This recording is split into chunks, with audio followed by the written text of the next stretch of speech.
ఇన్నాళ్ళు నాలో నేను దాచుకున్న పరిచయమేమో ఇదే. కనుబొమ్మ ముందే మెరిసి సొగసరి రూపం బహుశా నీదే.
నీ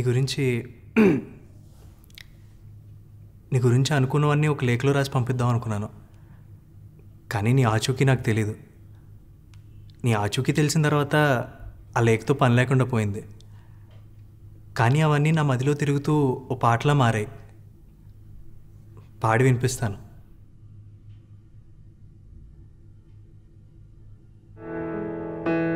ఇన్నాళ్ళు నాలో నేను దాచుకున్న పరిచయమేమో ఇదే. కనుబొమ్మ ముందే మెరిసే సొగసరి రూపం బహుశా నీదే. మది ఏదో తెలిపే, మనసేదో తెలిపే, నన్ను దాటే సాగే నామది మనసిలా.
మదిని తరిమే నీ ఆలోచన ఏమిటో నువ్వే తెలుపవ సుకుమారి. నిన్ను తలచిన వలపులు మనసే తప్పెను దారిక ప్రతిసారి.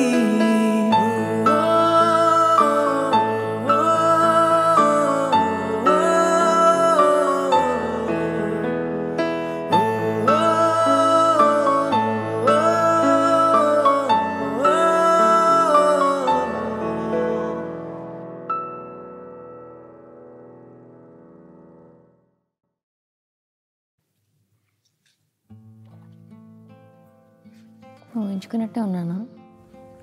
ఊహించుకుందేం గుర్తులేదు. అదంతా మర్చిపోయేంత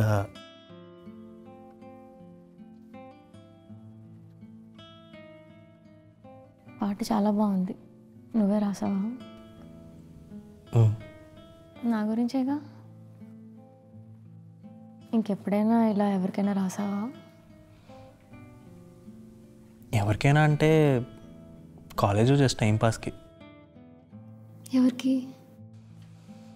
నా కాలేజ్ సీనియర్ తను. పేరు ఇదే ఆడిటోరియంలో పాడా. రూపా? రూప. అన్నీ తెలిసి అడుగుతున్నావు. ఓపెన్గా ఒక్క విషయం చెప్పనా? మన గురించి ఎవరికైనా ఇన్ని విషయాలు తెలిస్తే వాళ్ళు దరిదాపుల్లో వెళ్ళడానికి కూడా భయపడతాం. కానీ నేను ఈ పక్కన ఇంత కంఫర్టబుల్గా కూర్చున్నాను చూడు. చాలా గట్స్ ఉన్నాయి అంట. చాలా ఎందుకులే, నీకు తెలిసినంత ఉన్నాయి.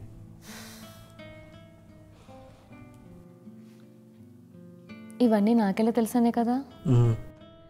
నువ్వు పాడేటప్పుడు నేను ఇదే ఆడిటోరియంలో ఉన్నాను.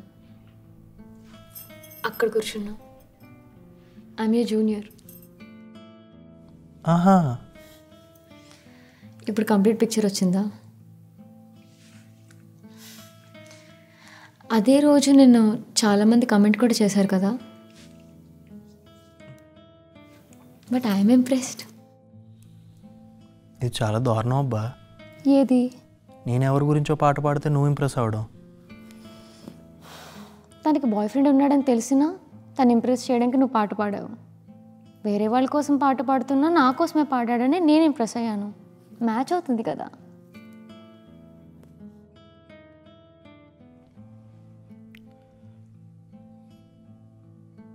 సీరియస్లీ కాలేజ్ నుంచా?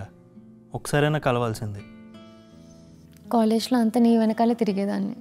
మేబీ నువ్వు వెనక్కి తిరుగుంటే కనిపించేదాన్ని ఎలా రికగ్నైజ్ చేస్తాను కదా.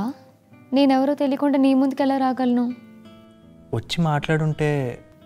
మాట్లాడకుండా నువ్వు వెళ్ళిపోయి ఉంటే?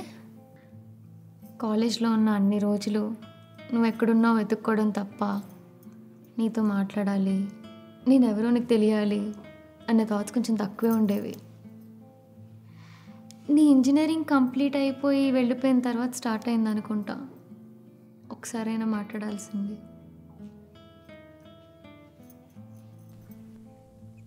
యా, ఒకసారైనా మాట్లాడడానికి ట్రై చేయాల్సింది. ట్రై చేయొచ్చు, బట్ నేను ఎవరా అనే క్వశ్చన్ నుంచి ఆన్సర్ చేయడం స్టార్ట్ చేయడం అంటే అంత ఈజీ కాదు.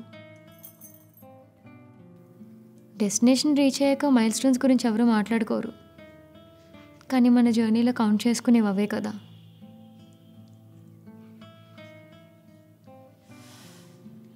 నేను ఎక్కడుంటానో నీకు తెలియదు కాబట్టి కొంచెం డిస్టెన్స్ ఇమాజిన్ చేసుకుని ఉంటావు.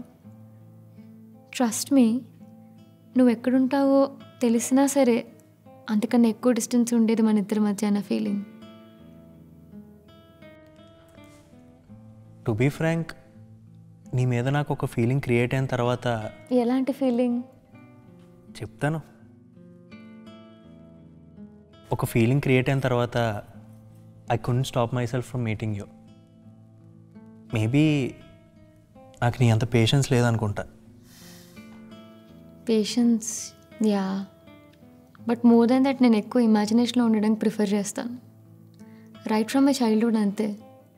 I'm a single kid. Malayali కుట్టి. నాన్న ఫ్రమ్ కేరళ. నేను పెరిగిందంతా ఇక్కడే. సింగిల్ కిడ్ అయితే ఎంత ప్రేమ ఉంటుందో అంతే భయం కూడా ఉంటుంది. భయంతో బయటకి ఎక్కడికి పంపేవారు కాదు.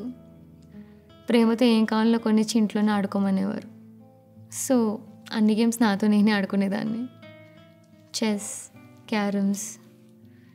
ఏ సైడ్ అయితే వీక్గా ఉండి ఓడిపోతుందో ఆ సైడ్ వెళ్ళి గెలిపేయడమే నా గేమ్ అంతా. నువ్వు నమ్మవు, నేను చిన్నప్పుడు స్కూల్ నుంచి వచ్చాక ట్యూషన్స్ కూడా చెప్పేదాన్ని తెలుసా?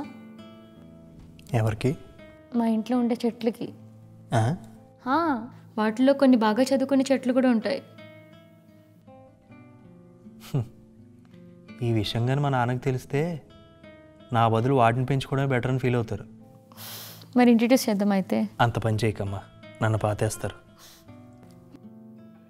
సో బోరింగ్ ఆర్ షేరింగ్ అన్నీ నాతో నేనే. ఎక్స్ప్రెస్ చేయాలన్న థాట్ కొంచెం తక్కువే ఉండేది. అప్పుడప్పుడు నీతో మాట్లాడాలనిపించేది, కానీ నేనెవరో కూడా నీకు తెలీదు. ఇంకేం వచ్చి ఏం మాట్లాడతా, ఇంక స్టార్ట్ అవుతుంది టిష్యూస్ మీద టిష్యూస్ అయిపోతాయి. ఒక్క ఫోన్ కాల్ దూరం. మేబీ నువ్వెవరో తెలియకపోయినా మాట్లాడేవాడినేమో. ఆ మేబీ అనే వర్డ్ అన్నీ ఆపేసేది. ఛాన్స్ తీసుకోలేము, కానీ చెప్పాలనుకున్నవన్నీ లెటర్స్గా రాసుకుని నా దగ్గర దాచుకున్నా. అవునా? నాకు ఈ చదువుకుంటా. చదవడమే కాదు, రిప్లై కూడా ఇవ్వాలి. సినిమాల్లో చూపించినంత ఉండకపోవచ్చు, అంత ఎక్స్పెక్ట్ చేయకు. కానీ ఇన్స్పిరేషన్ అంతా సినిమాలదే. సినిమాలు బాగా చూస్తావు అయితే. బాగా. నువ్వు చూసే అంత పాత సినిమాలు అయితే చూడను, నిద్ర వచ్చేస్తుంది. కానీ ఏ సినిమా కూడా నేను ఏడవకుండా కంప్లీట్ చేయలేను. కంప్లీట్ అయిన సినిమా గుర్తొస్తే మళ్ళీ ఏడుస్తా. ఎందుకు ఏడవడం? అవన్నీ నిజం కాదని తెలుసు కదా. నిజం కాదని తెలుసు కాబట్టే ఏడవడం తాగిపోయేది.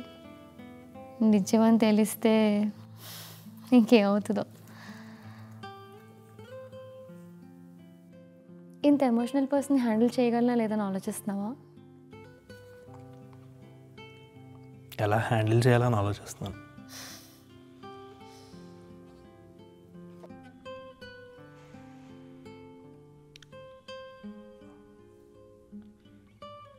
నువ్వు ముందే ఫిక్స్ అయ్యావు కదా కాల్ చేసి నాతో ఆడుకుందామని? లేదు, అలా కుదిరేసింది అంతే.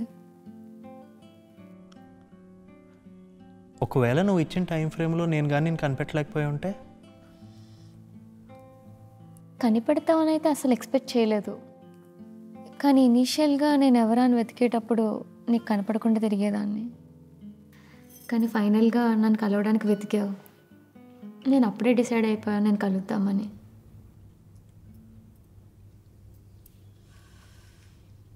కానీ నువ్వు సడన్గా ఇంటికి వచ్చేసరికి నేను ఫేస్ చేసే ధైర్యం సరిపోలేదు. అవును, ఇందుకే నేను ఎక్కడుంటానని ఎలా తెలుసుకున్నావు? పేరు కూడా తెలియని అమ్మాయి గురించి నాకు తెలియని చాలామందిని అడిగాను. No result. ఫైనల్గా నాకు తెలిసిన సముద్రాన్ని అడిగాను. అది చెప్పింది నువ్వు దాని దగ్గరలోనే ఉన్నావని. నేను వెతకడంలో ఇది నా జర్నీ. ఈ జర్నీలో నేను లేనేంటి?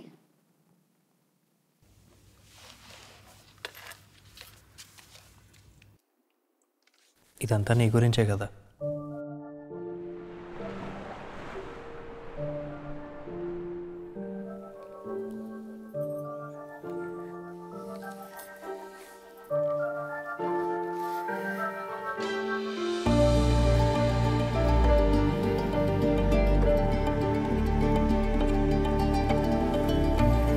ఇంకేమైనా అడగాల?